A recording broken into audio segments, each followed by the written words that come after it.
Annyeong, assalamualaikum. Jadi aku sekarang mau bicarain tentang ilmu yang baru aja aku dapetin. Temenku bilang begini, di organisasi lembaga dakwah kampus itu bahwa mereka mencontohkan hal-hal baik sampai hal-hal terekstrim untuk pertemuan pembatasan hijab antara akhwat dengan yang ikhwan itu sangat-sangat dibatasi sampai kalau kita lah biasalah kalau anak LDK ya kalau ngomong tuh laki sama cewek, ikhwan sama akhwat itu saling memunggungi untuk bicara tentang suatu hal.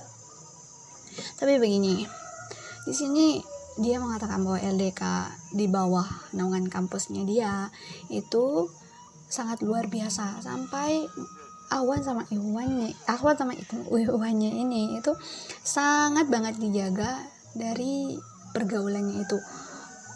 Seperti contohnya saat si ikhwan misalnya mau ngasih sesuatu dalam organisasi, misalnya si akhwatnya ini adalah bendahara dan dianya adalah ketua, dia meletakkan barang itu di tempat yang umum gitu, kemudian difotokan, baru mengirim pesan kepada akhwat tersebut dan pergi dari tempat itu, baru si akhwatnya datang gitu. Jadi nggak ada pertemuan sama sekali gitu.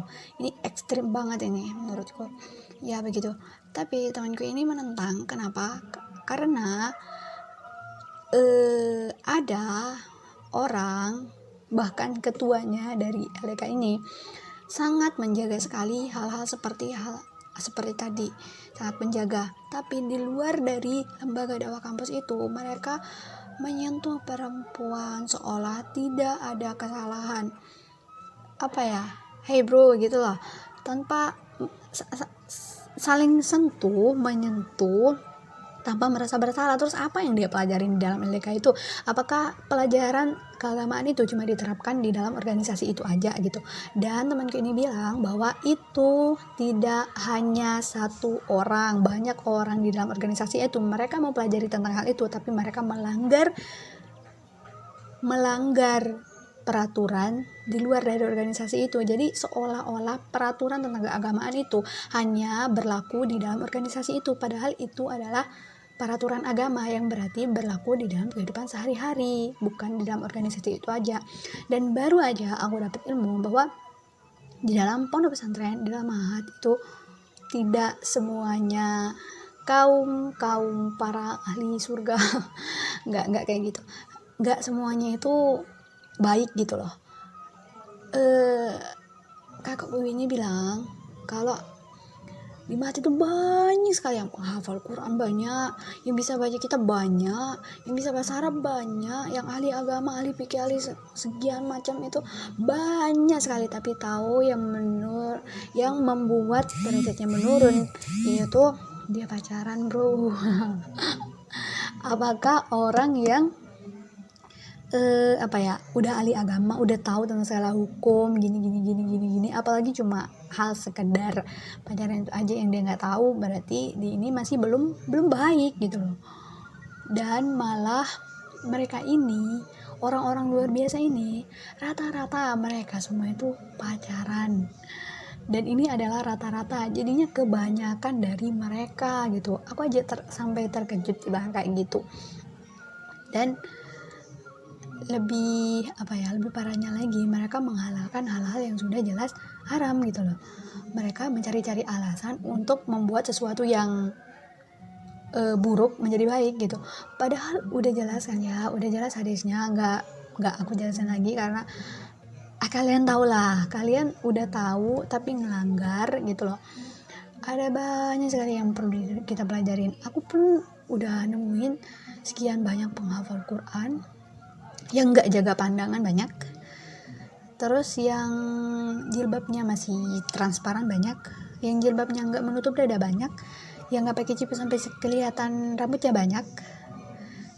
Dan aku juga menemukan orang-orang yang luar biasa menjaga pandangannya, menjaga hafalannya, menjaga dirinya, bahkan bukan menunduk sih. Kalau ini udah sampai tingkat ekstrim. Aku juga nggak mendukung orang-orang orang-orang yang terlalu posesif, apa sih namanya, yang terlalu berlebihan dalam hal agamanya sampai batasannya itu nunduk aja, sampai ya melihat memang sih dosa dan selanjutnya itu zina dan rasa itu berawal dari pandangan yang harus dijaga. Menjaga pandangan itu bukan berarti kita harus nunduk aja loh, kita bisa melihat hal lain tapi dijaga gitu loh, sama kayak menjaga ucapan, mana tahu menyinggung orang kan ya.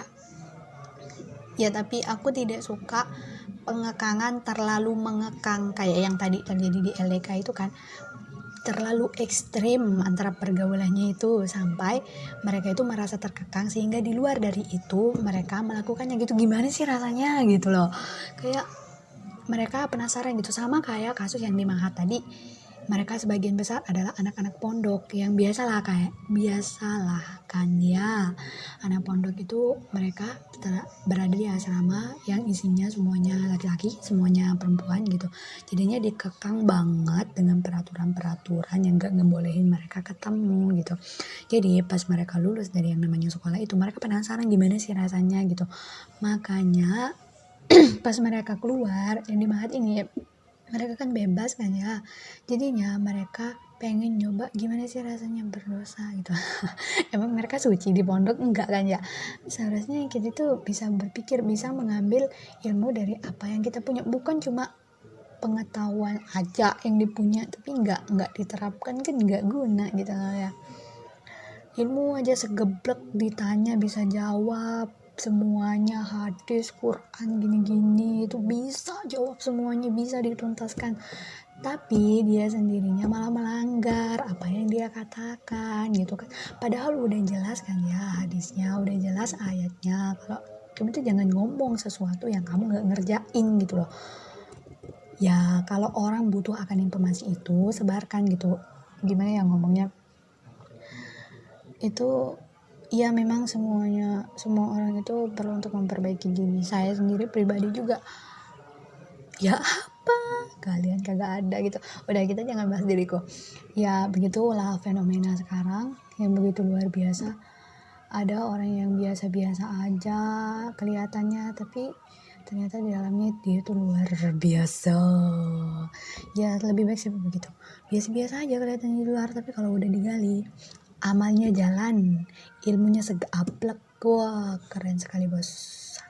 Oke, sekian. Ini adalah informasi baru buat kalian bahwa tidak semua anak pondok itu baik dan tidak semua anak lulusan umum itu buruk. Oke, sekian.